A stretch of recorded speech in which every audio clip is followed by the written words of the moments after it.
नमस्कार दोस्तों, स्वागत है आपका आज के मुख्य समाचार में। जिसमें सबसे पहले सबसे बड़ी खबर में हम आपको बताएंगे कि चुनाव परिणाम, ओलंपिक खेलों का जिक्र, मां से जुड़ी अपील, प्रधानमंत्री मोदी ने मन की बात में देश को क्या संबोधित।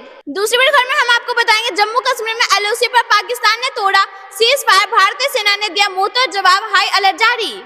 तीसरी बड़ी खबर में हम आपको बताएंगे चंद्रयान 3 के बाद चांद पर कमाल करेगा चंद्रयान 4, इसरो चीफ ने बता दिया पूरा प्लान। चौथी बड़ी खबर में हम आपको बताएंगे चीन पाकिस्तान के साथ भारत के संघर्ष के बीच जनरल उपेंद्र द्विवेदी ने संभाली भारतीय सेना की कमान। पांचवी बड़ी खबर में हम आपको बताएंगे ना खौफ ना कोई शिकन, आस्था का उमड़ा सैलाब, अग्रिम टोकन कोटा भी पढ़ा कम, श्रद्धालुओं का दूसरा जत्था रवाना। जी हाँ दोस्तों, इसी प्रकार की कई खबरों को बताएंगे विस्तार से, लेकिन उससे पहले अगर आपको भी प्रधानमंत्री मोदी पर पूरा भरोसा और देश की सेना पर पूरा विश्वास तो वीडियो जिला का कमेंट में लिखिए। जय हिंद, जय भारत। रुक करते हैं पहली बड़ी खबर की तरफ। चुनाव परिणाम, ओलंपिक खेलों का जिक्र, मां से जुड़ी अपील, प्रधानमंत्री मोदी ने मन की बात में देश को क्या संबोधित। जी हाँ दोस्तों, हम आपको बता दें कि प्रधानमंत्री नरेंद्र मोदी ने मन की बात कार्यक्रम में देश को संबोधित किया। उन्होंने कार्यक्रम की शुरुआत में पिछले दिनों हुए लोकसभा चुनाव का जिक्र किया। प्रधानमंत्री मोदी ने कहा कि मैं आज देशवासियों को धन्यवाद करता हूँ कि उन्होंने हमारे संविधान और देश की लोकतांत्रिक व्यवस्था पर अपना अटूट विश्वास दोहराया। 2024 का चुनाव दुनिया का सबसे बड़ा चुनाव था। दुनिया के किसी भी देश में इतना बड़ा चुनाव कभी नहीं हुआ। मैं चुनाव आयोग और मतदान की प्रक्रिया से जुड़े हर व्यक्ति को इसके लिए बधाई देता हूँ। इसके बाद प्रधानमंत्री मोदी ने कल के दिन के इतिहास पर बात करते हुए हूल दिवस पर बात की। उन्होंने कहा कि 30 जून का ये दिन बहुत ही अहम है।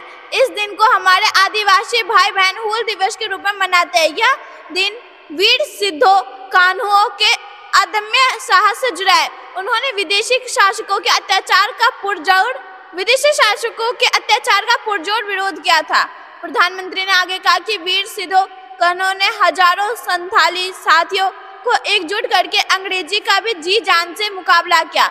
तब झारखंड के संथाल परगना में हमारे आदिवासी भाई बहन ने विदेशी शासकों के खिलाफ हथियार उठा लिया था। दोस्तों, अगर आपको भी प्रधानमंत्री मोदी पर पूरा भरोसा है तो वीडियो और जिला का कमेंट अपनी राय जरूर लिखिए। करते अगली बड़ी खबर की तरफ। जम्मू कश्मीर में एलओसी पर पाकिस्तान ने तोड़ा सीज फायर, भारतीय सेना ने दिया मुंहतोड़ जवाब, हाई अलर्ट जारी। जी हाँ दोस्तों, हम आपको बता दें कि पाकिस्तानी सैनिकों ने शुक्रवार देर रात जम्मू कश्मीर के पूंछ जिले के कृष्णा घाटी सेक्टर में अंतर्राष्ट्रीय सीमा पर भारतीय चौकियों पर बिना किसी उकसावे के गोलीबारी शुरू कर दी। सूत्रों ने इसकी जानकारी दी। उन्होंने बताया कि भारतीय सेना ने इस उकसावे का मुंहतोड़ जवाब दिया। सूत्रों ने बताया कि कृष्णा घाटी में एक भारतीय चौकी पर सीमा पार से गोलीबारी की सूचना मिली, जिसके बाद एलओसी पर तैनात सेना के जवानों ने जवाबी कार्रवाई की। उन्होंने बताया कि थोड़ी देर तक चली गोलीबारी में कोई हताहत नहीं हुआ। सूत्रों ने कहा कि पाकिस्तानी सैनिकों द्वारा हालिया सीज फायर उल्लंघन घुसपैठ करने वाले आतंकवादियों को कवर फायर देने का एक प्रयास हो सकता है। हमले के बाद एलओसी पर हाई अलर्ट जारी कर दिया गया है। उन्होंने बताया कि सुरक्षा बलों ने पाकिस्तानी आतंकवादियों को किसी भी संभावित घुसपैठ की कोशिश को नाकाम करने के लिए निगरानी बढ़ा दिया और इलाके की तलाशी चल रही है। पाकिस्तानी सैनिक की ओर से यह फायरिंग ऐसे समय पर हुई है जब कश्मीर में अमरनाथ यात्रा चल रही है और 4500 से अधिक तीर्थयात्रियों का पहला जत्था तीर्थ स्थल की यात्रा के लिए घाटी में पहुंच रहा है। दोस्तों, अगर आपको भी भारत की सेना पर पूरा भरोसा तो वीडियो जिला का कमेंट में लिखिए। जय हिंद, जय भारत। डुकर तक बड़ी खबर की तरफ।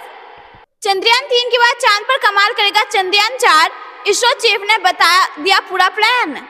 जी हाँ दोस्तों, हम आपको बता दें कि भारतीय अंतरिक्ष अनुसंधान संगठन यानी कि इसरो एक बार फिर से अपने विज्ञान और तकनीक के अद्वितीय कारनामों से दुनिया को चौंकाने की तैयारी में है।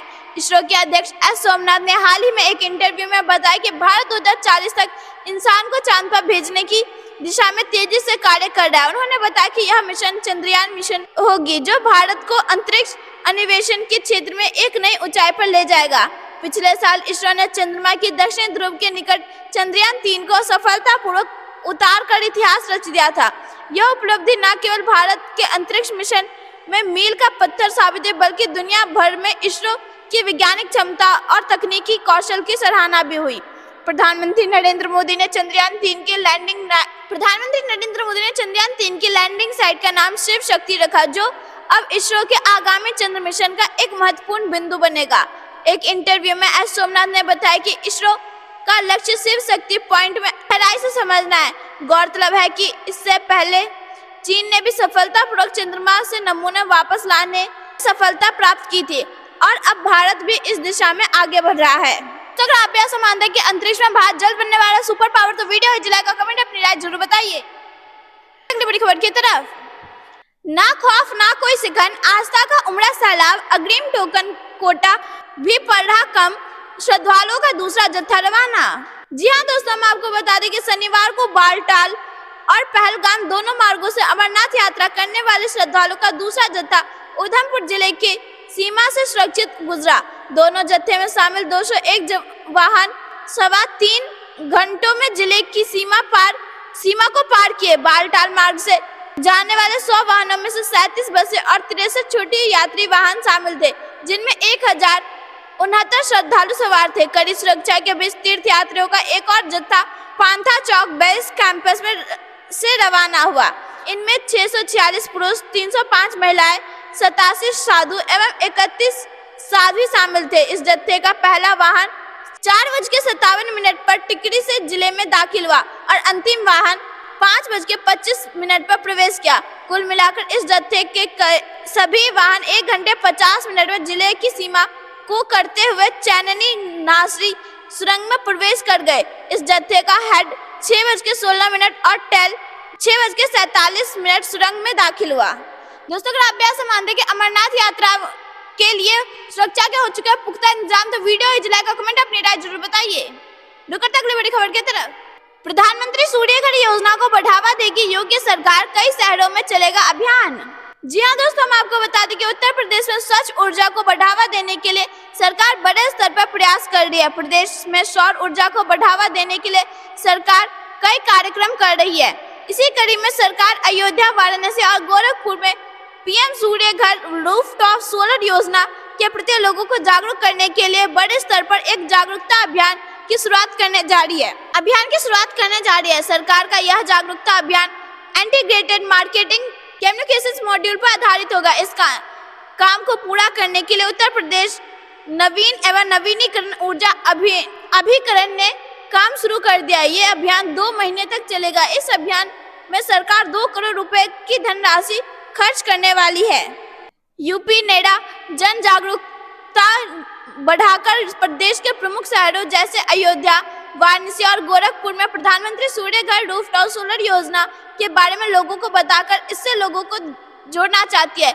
इसके लिए IMC मॉड्यूल का सहारा लिया जाएगा। इसमें बैनर लगाना, बिल बोर्ड लगाना, बूथ कैंप लगाना, विश्वविद्यालय, कॉलेज और स्कूल में पैम्पलेट्स वितरित कराए जाएंगे। दोस्तों, अगर आप यह मानते हैं कि सीएम योगी के नेतृत्व में उत्तर प्रदेश चल रहा है विकास की राह पर, तो वीडियो हिट लाइक और कमेंट अपनी राय जरूर बताइए। अगली बड़ी खबर की तरफ, हम 100 में से 75 नंबर लाए, वो 25 में खुद को पास बता रहे। लोकसभा चुनाव परिणामों पर अमित शाह का कांग्रेस पर हमला। जी हाँ दोस्तों, हम आपको बता दें केंद्रीय गृह मंत्री अमित शाह ने शनिवार को कांग्रेस पर निशाना साधा। उन्होंने कांग्रेस पार्टी पर लोकसभा चुनाव के परिणामों को लेकर जनता के बीच भ्रम फैलाने का आरोप लगाया। अमित शाह ने कहा कि हम 100 में से 85 नंबर की उम्मीद में थे, लेकिन 75 नंबर लाए और वो 25 में फेल होकर भी खुश, ऐसे है मानो जीत गए। अमित शाह ने कहा कि अकेले भाजपा को चुनाव में पूरे इंडिया ब्लॉक के बराबरी सीट मिली है। अमित शाह ने कहा कि आगामी हरियाणा चुनाव में भाजपा अकेले चुनाव लड़ने जा रही है और दावा किया है कि वे लगातार तीसरी बार सरकार बनाएगी।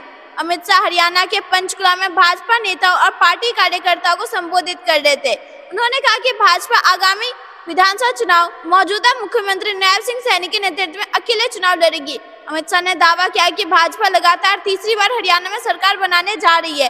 कहा कि इस बात में कोई संदेह नहीं होना चाहिए कि भाजपा इस साल अक्टूबर से पहले होने वाले राज्य चुनाव के लिए किसी भी पार्टी के साथ गठबंधन नहीं करेगी।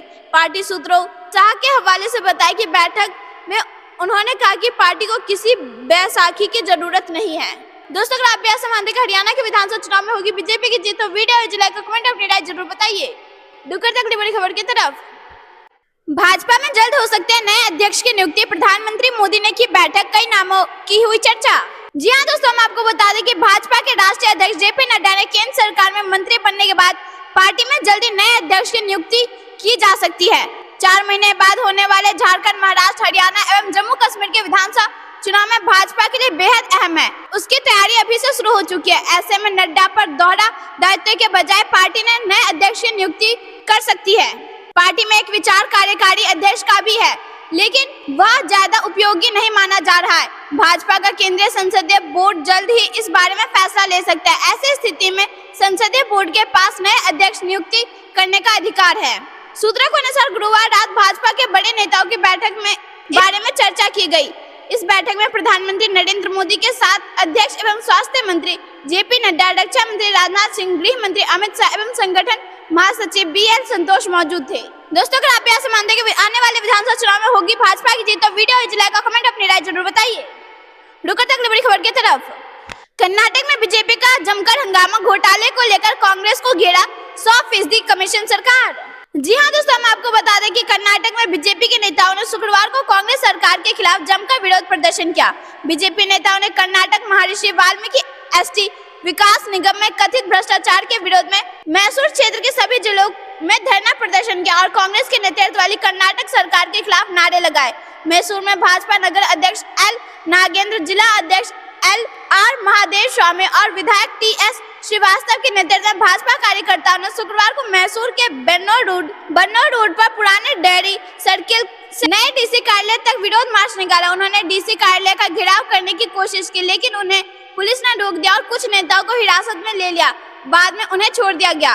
नागेंद्र ने आरोप लगाया कि वाल्मीकि निगम में 187 करोड़ रुपए का घोटाला हुआ है और इसलिए मंत्री B नागेंद्र ने इस्तीफा दे दिया। श्रीवास्तव ने कहा कि वाल्मीकि निगम में घोटाले से संबंधित CID जांच काफी नहीं है। उन्होंने कहा कि वे कांग्रेस की गारंटी योजनाओं को लागू करने के लिए फंड का दुरुपयोग करे। यह दुर्भाग्यपूर्ण है कि निगम मिलने वाले फंड का शराब की दुकानों और गहनों की दुकानों जैसी जगहों में लगाया जा रहा है। निगम को अपना पैसा वापस लेना चाहिए और इसका उपयोग केवल ST समुदाय के कल्याण के लिए किया जाना चाहिए। उन्होंने कहा कि वित्त विभाग के प्रभार संभाल रहे मुख्यमंत्री सिद्धरामैया को घोटाले की नैतिक जिम्मेदारी लेते हुए इस्तीफा देना चाहिए। उन्होंने आरोप लगाया कि कर्नाटक सरकार का यह मामला CBI को सौंप देना चाहिए।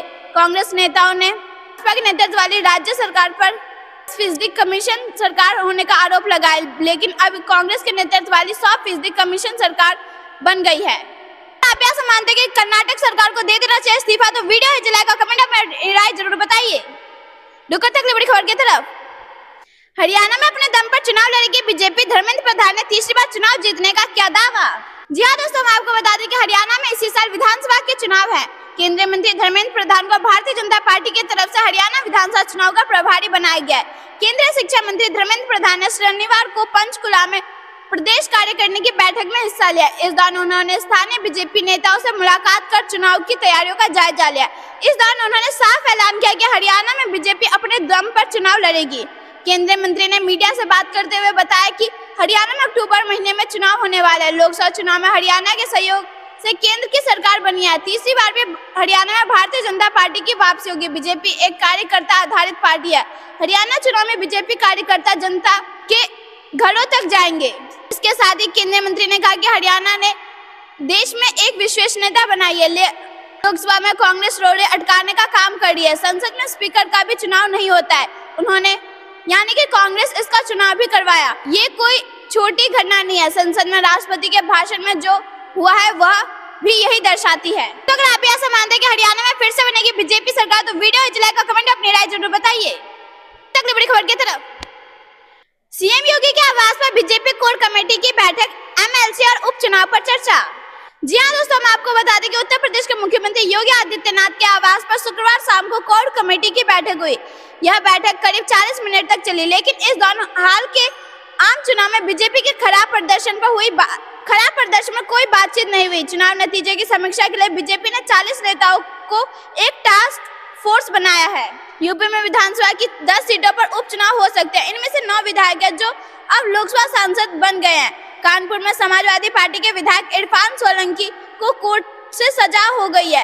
ऐसे में उनकी विधानसभा की सदस्यता जा सकती है। वैसे ये मामला अभी हाई कोर्ट में है। बाकी जिन 9 सीटों पर उपचुनाव हो सकते हैं उनमें से 5 सीटें समाजवादी पार्टी के पास है, जबकि 3 सीटों पर बीजेपी और 1 सीट पर RLD का कब्जा था। लोकसभा चुनाव में खराब प्रदर्शन के बाद बीजेपी हर हाल में उपचुनाव में अच्छा करना चाहती है, इसलिए बैठक में इस पर लंबी चर्चा हुई। इसमें कहा गया कि अगली बैठक में चुनाव के लिए उम्मीदवारों के नाम का पैनल तय हो।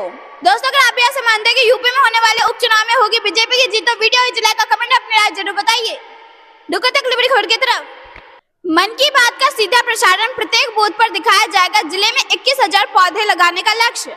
जी हाँ दोस्तों, हम आपको बता दें कि भारतीय जनता पार्टी की वर्चुअल बैठक शुक्रवार रात 8 बजे जिला अध्यक्ष कमल नयन इंगले की अध्यक्षता में संपन्न हुई। जिला मीडिया प्रभारी सुनील भावसर ने बताया कि बैठक में 30 जून को प्रधानमंत्री नरेंद्र मोदी की मन की बात तथा एक पौधा मां के नाम अभियान पर व्यापक चर्चा कर कार्यक्रम को सफल बनाने की कार्य योजना बनाकर कार्यकर्ताओं को जवाबदेही सौंपी गई। बैठक में जिला अध्यक्ष कमल नयन इंगले ने संबोधित करते हुए कहा कि प्रधानमंत्री नरेंद्र मोदी अपने तीसरे कार्यकाल में पहली बार 30 जून रविवार को सुबह 11 बजे मन की बात के कार्यक्रम की शुरुआत करेंगे, जिससे कार्यकर्ताओं में जोश है। प्रधानमंत्री मोदी की मन की बात का यह 111वां एपिसोड होगा। प्रधानमंत्री मोदी जी तीसरी बार सरकार बनाने के बाद पहली बार देश की जनता से सीधे जुड़कर संवाद करेंगे। जिले के सभी बूथों पर मन की बात कार्यक्रम का सीधा प्रसारण को दिखाने एवं सुनने की व्यवस्था की जाए। जिला अध्यक्ष कमल नयन इंगले ने बताया कि एक पौधा मां के नाम अभियान के तहत जिले भर में करीब 21,000 पौधे लगाने का लक्ष्य रखा गया है, जिसकी शुरुआत 30 जून को मन की बात कार्यक्रम के बाद प्रत्येक बूथ पर बूथ समिति पौधों का रोपण करेगी तथा उन्हें सुरक्षित भी रखेगी। उस वक्त तक अभियान जिले भर में आगामी 6 जुलाई तक चलेगा। बड़ी खबर की तरफ। लद्दाख में एलएसी के पास बड़ा हादसा, टैंक अभ्यास के दौरान बढ़ा जल स्तर, 5 जवान सहित रक्षा मंत्री ने जताया दुख। जी हाँ दोस्तों, हम आपको बता दें कि केंद्र शासित प्रदेश लद्दाख में भारतीय सेना के जवानों के साथ एक बड़ा हादसा हुआ है। सेना के जवान लद्दाख के दौलत बैग ओल्डी इलाके में नदी पार करने का टैंक अभ्यास कर रहे थे। इस दौरान अचानक से नदी का जल स्तर बढ़ गया, जिसके चलते सेना के 5 जवान नदी में बह गए और उनकी जान चली गई। सभी जवानों के शव बरामद कर लिए गए हैं। भारतीय सेना के जवानों के साथ ये हादसा चीन के साथ लगने वाली सीमा यानी वास्तविक नियंत्रण रेखा यानी कि LAC के पास हुआ है। दौलत बैग ओल्डी कारकोरम रेंज में स्थित है, जहां सेना का बेस मौजूद है। अधिकारियों ने बताया है कि लद्दाख में LAC के पास अचानक आई बाढ़ में सेना के 5 जवान बह गए। रक्षा मंत्री राजनाथ सिंह ने कहा कि लद्दाख में एक नदी के पार टैंक ले जाते समय एक दुर्भाग्यपूर्ण घटना में हमारे 5 बहादुर भारतीय सेना के जवानों की जान जाने पर गहरा दुख हुआ। शोक संतप्त परिवारों के प्रति मेरी हार्दिक संवेदनाएं। दुख की इस घड़ी में देश उनके साथ मजबूती से खड़ा है। अगली बड़ी खबर की तरफ। HCO समिट में शामिल होने काजाकिस्तान नहीं जाएंगे प्रधानमंत्री मोदी, जयशंकर संभालेंगे मोर्चा। जी हाँ दोस्तों, हम आपको बता दें कि काजाकिस्तान की राजधानी अस्थाना में अगले सप्ताह होने वाले शंघाई सहयोग संगठन यानी कि SCO के शिखर सम्मेलन में शामिल होने के लिए प्रधानमंत्री नरेंद्र मोदी नहीं जाएंगे। अब भारत का प्रतिनिधित्व विदेश मंत्री S जयशंकर करेंगे। विदेश मंत्रालय ने शुक्रवार को यह जानकारी दी। SCO शिखर सम्मेलन 3 और 4 जुलाई को होगा और इस दौरान क्षेत्रीय सुरक्षा हालात और संपर्क एवं व्यापार को बढ़ावा देने के तरीकों पर मुख्य रूप से चर्चा होने की उम्मीद है। विदेश मंत्रालय के प्रवक्ता रणधीर जायसवाल ने शुक्रवार को साप्ताहिक प्रेस वार्ता में कहा, HCO शिखर सम्मेलन में भारतीय प्रतिनिधिमंडल का नेतृत्व विदेश मंत्री S जयशंकर करेंगे। शिखर सम्मेलन में अफगानिस्तान में हालात, यूक्रेन में जारी युद्ध और SCO सदस्य देशों के बीच समग्र सुरक्षा सहयोग को बढ़ावा देने पर चर्चा होने की उम्मीद है। SCO में भारत, चीन, रूस, पाकिस्तान, काजाकिस्तान, किर्गिस्तान, ताजिकिस्तान और उज्बेकिस्तान सदस्य है। यह एक प्रभावशाली आर्थिक और सुरक्षा समूह है जो सबसे बड़े अंतर क्षेत्रीय अंतरराष्ट्रीय संगठनों में से एक के तौर पर उभरा है। SCO शिखर सम्मेलन में आमतौर पर भारत की ओर से प्रधानमंत्री हिस्सा लेते हैं। अगली बड़ी खबर की तरफ। लद्दाख में LAC के पास बड़ा हादसा, टैंक अभ्यास के दौरान बढ़ा जल स्तर, 5 जवान सहित रक्षा मंत्री ने जताया दुख। जी हाँ दोस्तों, हम आपको बता दें कि केंद्र शासित प्रदेश लद्दाख में भारतीय सेना के जवानों के साथ एक बड़ा हादसा हुआ है। सेना के जवान लद्दाख के दौलत बैग ओल्डी इलाके में नदी पार करने का टैंक अभ्यास कर रहे थे। इस दौरान अचानक से नदी का जल स्तर बढ़ गया, जिसके चलते सेना के 5 जवान नदी में बह गए और उनकी जान चली गई। सभी जवानों के शव बरामद कर लिए गए हैं। भारतीय सेना के जवानों के साथ ये हादसा चीन के साथ लगने वाली सीमा यानी वास्तविक नियंत्रण रेखा यानी कि LAC के पास हुआ है। दौलत बैग ओल्डी कारकोरम रेंज में स्थित है, जहां सेना का बेस मौजूद है।